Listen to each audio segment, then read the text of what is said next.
filling in for Peter Resnicek, who is on vacation until August 27th. So we should have Peter back next week. Quite a time in the market this past week. As we discussed in the Friday edition of the ShadowTrader Pro Swing Trader,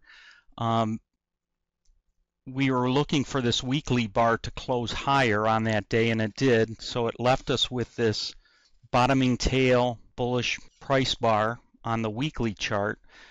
So based on this, we're looking for follow through higher.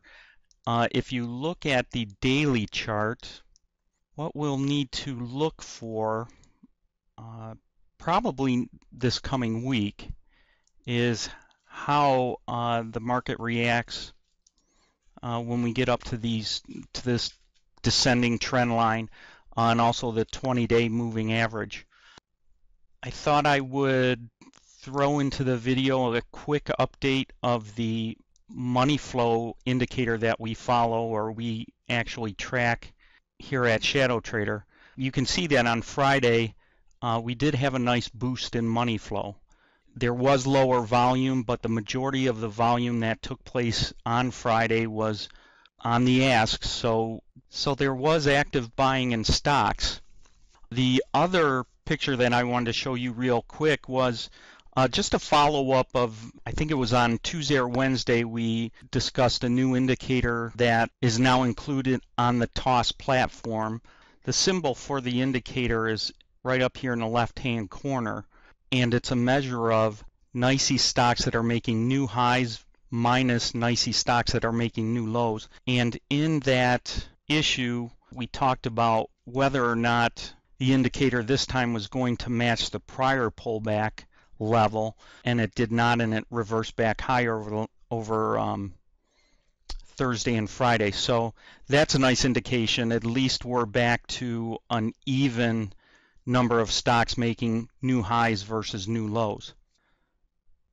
Before we get into some setups, I wanted to quickly just touch on the two trades that we did get into this past week. The first is Value Click. We've got a prior swing low here, a descending trend line coming down to around the 2370 mark. That's our ultimate target. We may lighten up at around this level, 2324, at this prior inflection point. But otherwise, up until 2324, we're looking for the stock to go higher. The other trade that we got into was on Friday, and this was J&J. You can see the trend line from the 31st of December connects to June 20th.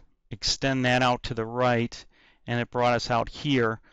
It did open with a gap down, so we did let it bounce here and see how it reacted before we eventually got into it around 87.60, I think it was.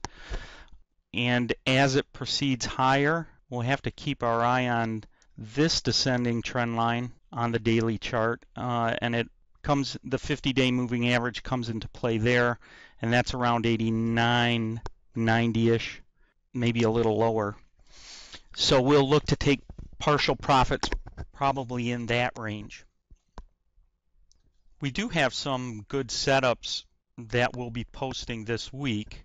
The first one is going to be this week's free trade idea, and it's a very clean pattern. Got PCG, and it's coming down into an ascending trend line on the weekly chart, which also ties into this prior swing low on this leg higher. So our entry is going to be around 41, and we'll hit that, and we're expecting a bounce back higher. Ultimately, it would be great if it could get all the way back up to this descending trend line of 45.60. So that's PCG. Another trade idea that we have is ACE, and I think this one has been listed a couple of times. Let me get the weekly up here. As we wait for this stock to come down into this ascending trend line, we've got two new consolidation plays that we're considering. First is AXS.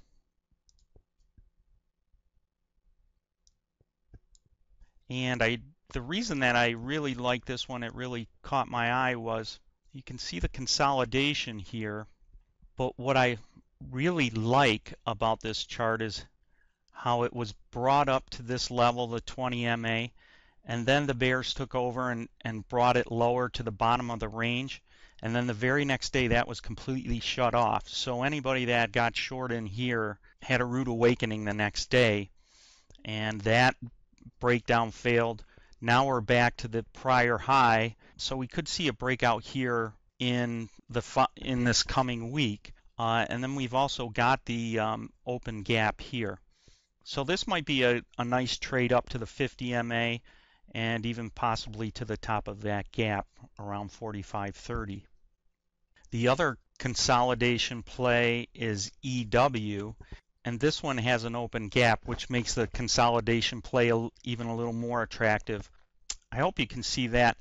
The stock has been up the last 4 days. So what we would really love to see happen here is that it comes up here and maybe trades sideways, or maybe a little bit sideways to down over the next 2 or 3 days.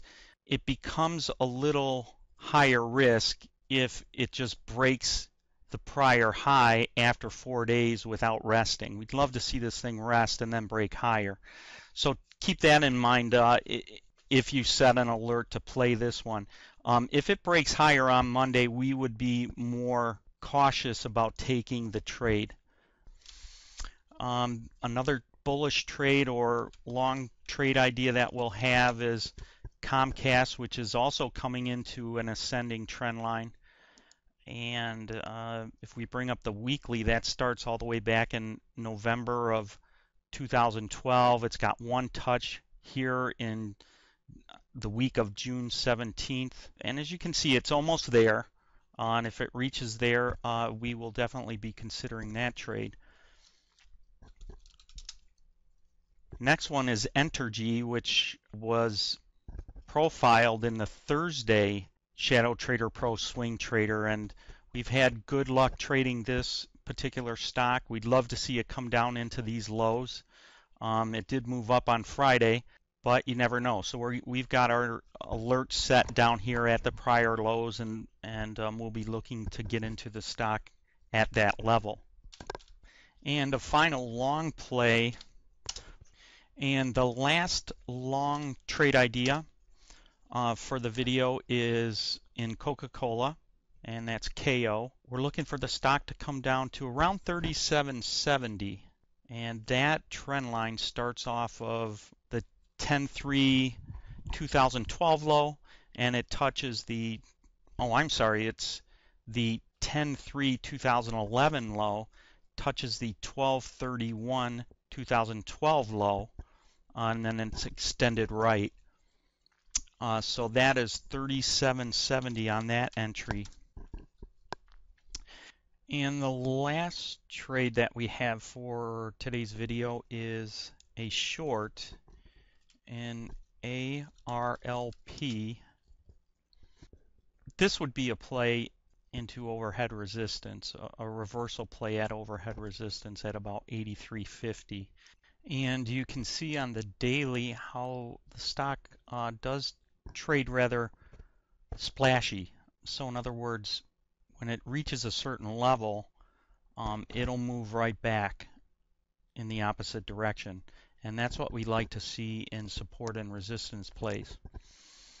So those are the trades that we will be tracking this week.